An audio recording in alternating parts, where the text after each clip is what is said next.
I don't subscribe to the people that say like, this job's so hard. It's really not. There are some aspects of it that are difficult. It's very time consuming. I'll say that. If you're doing it properly, it's time consuming. It's not hard. There are unique types of suffering that come along with it. A lot of stuff with privacy and all of that. They're very unique. I don't think overall it's harder than a lot of other lifestyles though. So just never address chat and have the POV up only for a few extra bucks.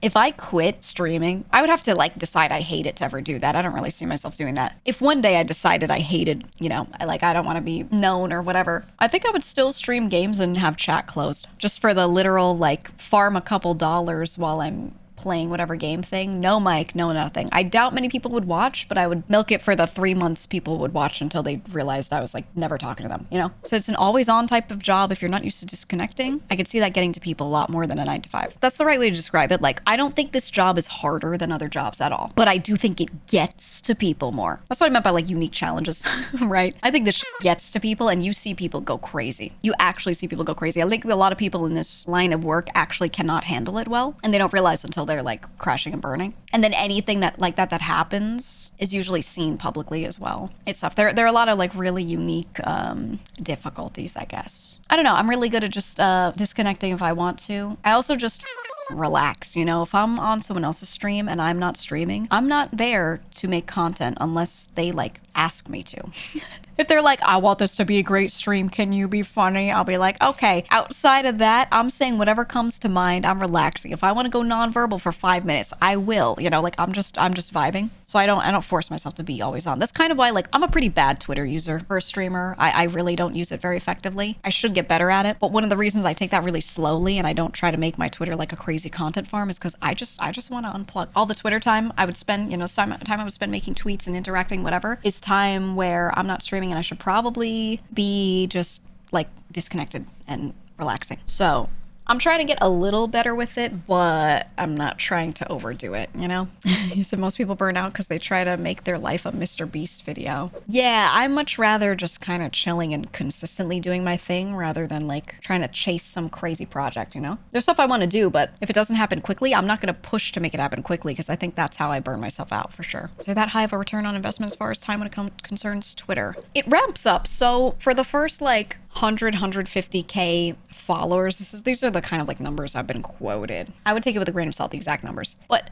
for the first like 100K follows you farm up, let's say, if we call it that, if we treat people like, you know, nothing, just for the sake of the conversation, you don't get much out of that. Typically in the VTubing space, let's say, you don't get much out of that. You get people following, but only some of them come to stream. And when others see you at 100K followers, sometimes you get some follows from like larger accounts because they're like, oh, this person has, you know, over 100K. Maybe there's some merit to them. Maybe there's a reason why people follow them. So you might be able to network through it. And I think that's the time when people maybe benefit from it. Outside of that, it doesn't matter. What does matter is if you can get people routinely coming back. So if you create quality tweets and you create a brand and you get people to routinely like reply to you and you build up that type of community, like you have an actual community on Twitter, then maybe you could sell those people merch. Maybe those people will come to stream because they're invested in returning and hearing from you often, right? But most people on Twitter don't do that. They don't do that. They're just kind of like, oh, here I'm streaming, and they don't really get a lot of returning replies and stuff. There's some that do. And those people, yes, those people will come back and maybe check out their other stuff. But, you know,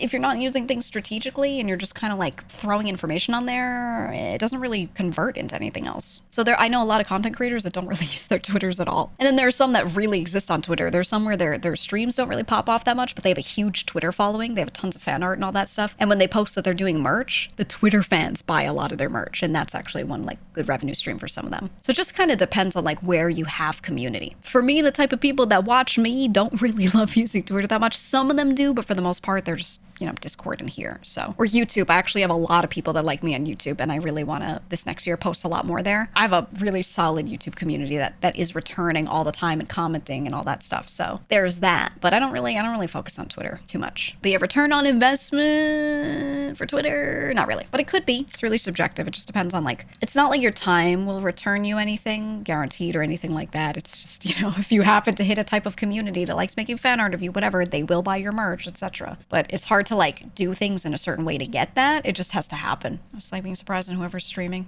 Yeah, I think the average viewer on Twitch is kind of already on Twitch. Like, it's that time of day. I finish work, I finish school, whatever. I'm ready to be entertained. I open Twitch and I see who's on. And then whoever, like, my favorite few to watch out of whoever's on, that's who I watch. I feel like that's the average Twitch user behavior, which is part of why I don't focus on Twitter too much. I try to do a little better with it, but like, they're separate groups of people, you know? They're kind of interesting for that. They do pretty well on Twitch, but they regularly hit 5-figure engagement on Twitter. Whereas all those people aren't stream watchers. Those are people that like Twitter content. They like replying to people about their headcanon for their OC, and they like to draw. It's a lot of artists that like to draw, or people that like to look at content of other people's OCs. And that's it. They're not stream watchers though. They're not really like Twitch users. So that's just how it's going to be.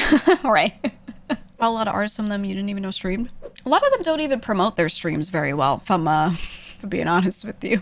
A lot of them, like, what would make them work out is if they drew, let's say people follow them because they draw their OC all the time. People are fans of kind of like them in the OC and they like the art. If they drew their OC streaming and they frequently drew their OC being a content creator and made that part of the canon, they'd have so many more people showing up to their streams, genuinely. Some people want to be part of the thing they're doing. But if you just draw your OC and that's it, and then you're like, I hope people show up to streams, like, they have no idea that you stream. They don't know. Or the posts that are about that instead of art posts, they're not going to see it because they only get recommended your posts that have art in them, you know? Stuff like that. I think a lot of them would genuinely do better if they just keep drawing themselves, like, looking stressed and streaming and then posting that being like, great stream today, guys, streaming tomorrow. It would work out. You need to do socials more. Do it, Garrick, do it. Post a banger tweet. You need to come up with your thing. My thing is confusing replies. One VTuber posted a serious post about how they were getting married, and then I replied and I was like, can't wait.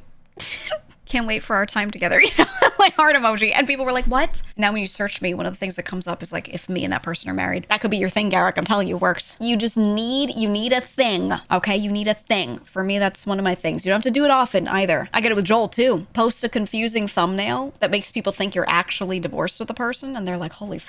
People believe it, man. I love when you post I'm GEEGA. Dude, I should post it right now. I don't know why it does so well. Every time. Minimum 1,000 likes every time. I'm gonna post I'm GEEGA on Twitter right now. Boom, posted. Love when your friends post back, no, I'm GEEGA. Well, the thing is, like, people can't help themselves. They want to, like, deny you whatever it is you're saying. They want to be contrarian or say no or whatever. Like, they don't know how to banter well other than going, no, right? If I just tweet, I'm GEEGA, so many people are gonna be like, no, I am. Or, are you sure? There's gonna be a billion people replying that. Or they're gonna bring up, they're gonna be like, are you joining me, Shelter? They're gonna bring that joke up, right? Oh, yeah, or tweeting say it back is a good one. If I tweet say it back, that always does well.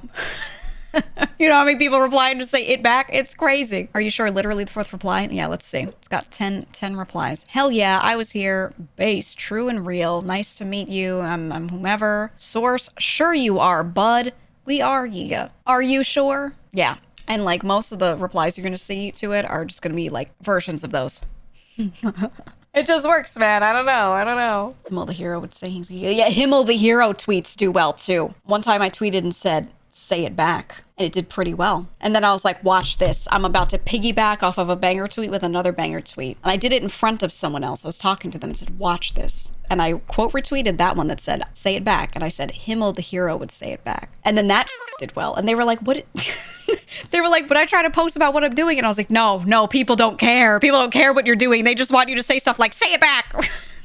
That's all they want, dude. It's terrible. I hate Twitter. Twitter's cooked, man. Anything that gets people to stop on your tweet, like, just works well for whatever reason. You guys should just write tweets for me. I should just crowdsource my tweets. That's what I should be doing. I don't know what's good except for the same 5 things that I just do repeatedly. Tweet every 30 minutes auto posted. I wish. No, Twitter does this thing where it likes a 3-ish hour buffer. If you tweet something within 3 hours of another tweet, they both get nerfed. So let's say you tweet and it's going to send it out to 100 people to test and see how it does. And then if it does well, it sends it to more, blah, blah, blah. What happens is it lets you do that. Like, let's say it gives you 100 impressions. It'll give that to you every 3 hours. This is how people have kind of figured out it works. So if you tweet once and then you don't tweet again for a bit, it gives all those 100 test impressions to that one tweet. If you post once and then like an hour later you post again, it splits those between the two. And that's why people like can't. It's nice that it keeps you from spam tweeting because I think Twitter's a lot better like that. But yeah, it just like doesn't love, if you have a good tweet close to another one, it doesn't love giving it that initial push because it's like, oh, we already gave it to this other one, so this is all we got left. And it throws it like, 20 impressions or some shit. So people tested a lot of it and they found that that was kind of how it does it. Which sucks because a lot of the time, like, I start streaming and I say, oh, I'm live now, right? And I post that. And then, like, within the first hour of stream, we're talking about something and I think of stuff to tweet at that time. And I'm like, oh, I should tweet this. But I can't because Twitter hates that. You know what I mean? And Twitter has that weird social credit thing. I'm also not too invested in my Twitter working perfectly, though, because it's not my focus. So I try to be good about it, but, like, it's not that big of a deal, I don't know. It's annoying. Twitter is just a platform I don't enjoy tweeting on, but I like replying to other people. I like reading other people's tweets because I'm forced into short updates, which is great because I don't want to hear people's life story. I just want to know very quickly what they're up to. And I like art. So I like browsing Twitter. So I say like, oh, I hate Twitter, but it's more like I hate posting on it. I don't mind browsing when it's my following list, Yeah, I like it for artists too. I do. Ooh, 90s nostalgia always works on Twitter. Post one of those Castle Cross section book pages and say, take me back. Yeah, that's good. Except I would post like an image of Icewind Dale and say, take me back. And people be like, this looks like shit. That's what would happen, man. Take me back. This picture of a Walkman with remember these sigh. No, you have to do like, you gotta rage bait a little bit. So you gotta say like, kids nowadays don't know about, and then you say something that you used to do with the Walkman. But what you do is you make something up. You put in there something that's not true. So fellow millennials will see it and they know you're lying, but they're in on it and they're like, yeah, I remember it too. Haha, because they want to trick the kids. That's how you do it. That's the way. You gotta say some crazy shit, right? You just gotta throw it in there. Because these days don't know about hello.jpg. Oh, dude, hello.jpg was the best. Every morning you hop on IRC. What's up, guys? How's it going? How are we doing today? Hello, hey, hi, how you doing? And then someone sends hello.jpg. Right there, it's the 50-50 game. Is this a cute picture of a cat or is this some horrific image, right? Like, it's... Or is this something super gross? That's just how it was back then. That's how it was.